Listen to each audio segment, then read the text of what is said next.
Hey guys, we are back for chapter 18. Um, the last time we read we're back for 19. Last time we read chapter 18 which was called Run. And in that chapter, when we read that, it reminded me of a book that I have read before. It's called Out of the Woods. And some of you may or may not have seen this book before, but um, this is it was a true story, and I had a connection that I made with this story when I was reading that last chapter. And so, just to tell you a little bit about this book, um, it takes place up in the mountains, and it's a long time ago. But there was this hotel, and these people that worked in the forest. They were different types of people, but they may have worked in the forest, but they would sleep in this hotel. And anyway, one time there was the fire, and what they talk about is how everyone went to the water. And so that's kind of what the wolf did in our story. He went to the water along with all the other animals. And so when I was reading this story, it reminded me, because look, all the animals are coming to get away from the flames, and they all go to the river. And they talk about in this story too how they weren't worried about trying to find food, or trying to find something to eat. They were just trying to find safety. And so they find themselves at the in the story, all just trying to survive. And so they all look around, including the people. So the people are in the water too, but the animals are too. So anyway, that was sort of a connection that I had made. And this book is called Out of the Woods. It's a true story of an unforgettable event by Rebecca Bond. And we have this book here in our library. So it's just a little picture book. So if you're interested, that might be something to check out. Okay, so we're going to read chapter 19 today. And again, chapter 19 is called Howl. And if you'll remember, in chapter 18, they're just, he just kind of got out of that fire. So, and he found some water, and he's on the riverbank, and he's dropped to the ground, licking his scorched paws, and he falls asleep. Okay, so chapter 19 is called Howl, and here we go. Howl. The smell of smoke wakes me with a start. I spring to my feet, wincing as my scorched paws hit the ground. I look spin.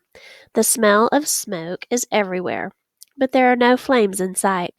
I shake the ash out of my fur. I look to the river for any sign that the fire has crossed. There is no roar and pop of flames, only the steady rush of the river. The sun rises rusty orange through the haze. I blink away the sting of smoke and bark black soot out of my mouth. I look spin again, slowly this time. The deer and the rabbits and the birds, all the animals from the river yesterday, are gone. I drop my chin to the ground, and a puff of ash rises out of the grass and pine needles. They will not eat this grass, not until the rain has washed it clean. I stretch, bone weary, turn twice, and flop back down on the ash crunchy grass. I sleep and I wake, and I sleep again, long into the day. I yawn and stretch as the sun falls down behind the mountains. By moonrise, the wind shifts, carrying the smoke back over the burned ground. Floating ash and soot move on, and the river water tastes sweet again.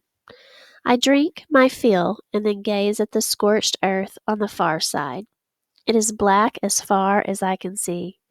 If the stranger wolf is out there, she is once again on the opposite shore. There is no tracking over burned ground. I will never find her. The moon is bright enough to cast shadows.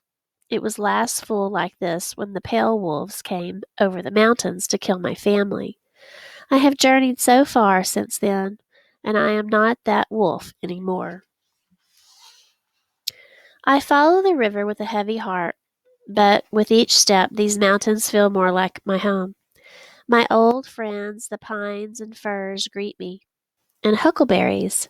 They are not quite ripe, but I can smell the bears that have come by to check on them. The air is cooler as I climb. I can smell the homes of rabbits and ground squirrels. Deer trails meander from one meadow to the next. I rub up against the familiar bark of a hemlock tree, as if greeting a packmate. I top the ridgeline, and cooler, moister air meets me, swirling from one rocky peak to the next. Mountain upon mountain stands before me, and my heart soars at the sight of them. There are new trees here, and smells I have never met before. Something little and dark brown, like a weasel, but with a duck's webbed feet, hunts fish in the creek bed below me. A chubby, wet, wormy thing with legs darts in and out of its hole to eat spiders. I could watch that trick all night. I walk on, breathing in the new and the unfamiliar smells until I stumble upon a gigantic tree. It smells like no other. It is thick trunked and the color of fox fur. The needles fan out like a bird's wing. I look up, and eagles could not find the top of this tree. A chill runs through me at the sight of it. I lower my tail and nose touch it with respect. The father of trees. I curl up to rest in the soft, springy tree droppings. The familiar, deep hoots of the big owl and the short, high screeches of the little owl keep me company through the night. Thinking of my family, I search the homeward horizons for the wolf star. It will rise just ahead of the sun. I miss my family more than I have missed them my whole journey long. They should be here with me. I have been running all this time, wildly hoping that someone survived, hoping that they would find my tracks and follow them. And now, at last, I found a place where we could live as wolves should, and I am all alone. The stars make their slow walk up the sky, and just as the wolf star steps above the horizon, I hear a howl. A howl! I jump to my feet and I drink in the sound. It is magnificent. None of the yipping and yapping coyotes make, not the grunts of a bear, not the yowls of a cougar, nothing but long, clear "oh" that echoes through the hills. It makes my fur stand on end. I turn to face the voice and I lift my head to smell its maker. The wind is blowing the wrong way for smelling, but the voice, it cannot be far. I am hungry for companionship like I have never been hungry for meat. A moon cycle ago, I would have run to greet it without a second thought, but I have journeyed too far to make that mistake now. It could be a friend out there in the darkness, lonely and searching just like me. Or it could be a lookout, the messenger of a pack hidden somewhere nearby. A pack ready to kill me if I step onto their home ground. I listen and I wait. At sunup, the wolf howls again. No other voices join in. I head in the direction of the new wolf, but I smell for the scent marks of a pack's territory. I search out high ground and I think about escape routes. There is no border to find, no mark of rival wolves. I make my choice and I run toward the new wolf. As I run, I hear the rat-a-tat-tat call of a woodpeckers and the squawk of a black-headed blue jay. Chubby, short-eared brush rabbits, no so different from the long, lanky rabbits of the desert. I dart for cover as I run by. All of it reminds me of home. Not everything is the same. There are trees I can't name, birds I have never seen before, but it is like home. It could be home. As I draw closer to where I heard the howling, I smell for tracks. I zigzag through the trees, and I find a smell I have not smelled since I left home. Elk. Not one, but many. Suddenly I am hungry, but not because I haven't eaten today. I am hungry because elk is food. Here he is running. Because elk is food. Real food.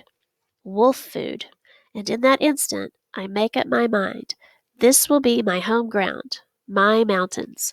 Whether this new wolf will have me or not, everything I need is here. I stand up against a pine tree and I mark with my claws as high as I can reach. I wet mark it. Not the faint, gentle smell marks my feet make, not the marks that say, Here I am. Follow if you like. This mark says, mine. Mine for living. Mine for hunting. Mine until you kill me to take it away. Okay, that's the end of chapter 19.